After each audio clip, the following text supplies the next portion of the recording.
Isinailalim sa state of calamity ang bayan po ng Lobo dyan po sa Batangas dulot po ng African Swine Fever. Sa ngayon ay apektado ng ASF ang 17 sa 26 na barangay sa bayan po ng Lobo. Dulot po nito o mapila na ng tulong ang mga hog racer sa naturang bayan.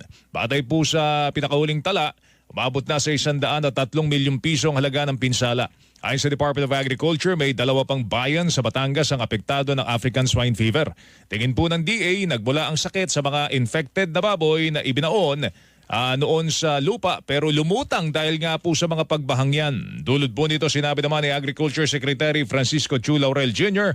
na maglalatag na po sila ng mga checkpoints sa Batangas upang hindi na kumalat pa ang ASF. We will do checkpoints in coordination with the PNP, LGU, and the Armed Forces para hindi makalabas yung infected na baboy. Tinig po ni Agriculture Secretary